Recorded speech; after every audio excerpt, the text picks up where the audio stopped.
தெளிவாக புரிந்து கொள்ளுங்கள், தெளிவாக புரிந்து கொள்ளுங்கள். தாய்க்கு பின் தாரம் என்று சொல்லுவார்கள். ஒரு தாய் மரணித்தால் அந்த தாயினுடைய இடத்தை ஒரு நல்ல மனைவியால் அடைக்க முடியும்.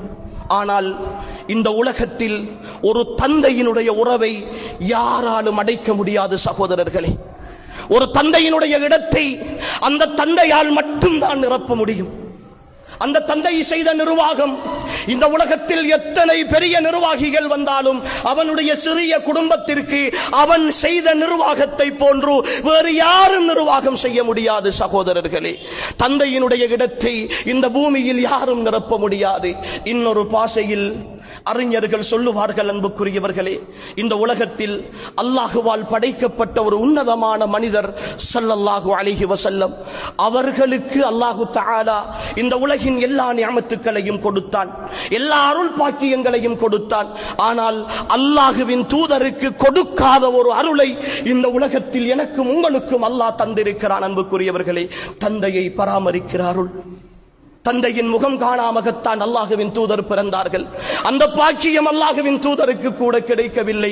ஆனால் அந்த அருளை, அந்த பாக்கியத்தை, அந்த வாய்ப்பை என்னுடைய கண் முன்னே நடமாடுகின்ற சுவர்க்கமாக அல்லாஹ் தந்ததற்கு பிறகும் கூட அதை புறக்கணிக்கிறோமே, அதை எட்டி உதைக்கிறோமே.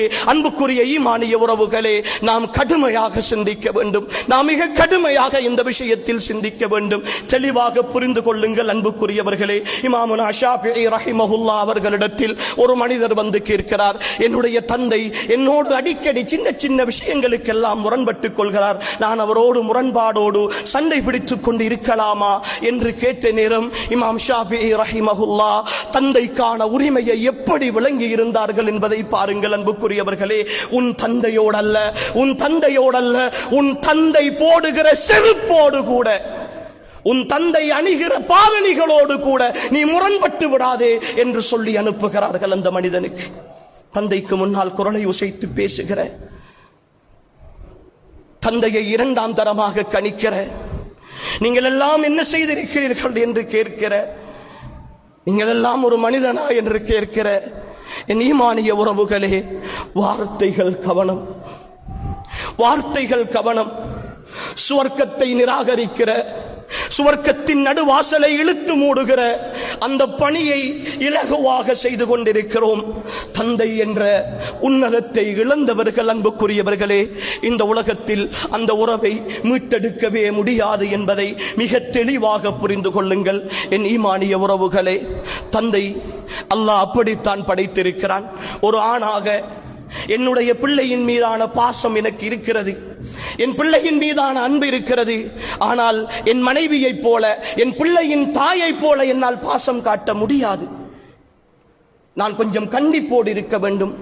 நான் கொஞ்சம் கண்டிப்போடு இருந்தால்தான், கொஞ்சம் அதட்டினால்தான், கொஞ்சம் ஏசினால்தான் அந்த நிர்வாகத்தை சரியாக செய்ய முடியும். இதுதான் மனிதனுக்கு அல்லாஹ் கொடுத்திருக்கிற இயல்பு. அர்ரிஜாலு கவ்வாமூன அலன் நிசா, அர்ரிஜாலு கவ்வாமூன அலன் நிசா. குடும்பத்தை நிர்வகிக்கிற பெண்களின் மீதான பொறுப்புதாரிகளாக அல்லாஹ் ஆண்களை நியமித்திருக்கிறான். அதனால் தான் எவ்வளவு கண்டிப்பான ஒரு தாயாக இருந்தால் கூட பிள்ளைகளை கண்டிக்கிற பொழுது அந்த தாய் சொல்லுவாள், கொஞ்சம் பொறு, வாப்பா வரட்டும் சொல்லிக் கொடுக்கிறேன் என்று சொல்லி பிள்ளையை பயமுறுத்துகிற தாய்மார்கள் இருக்கிறார்கள். அது இயல்பு அன்புக்குரியவர்களே.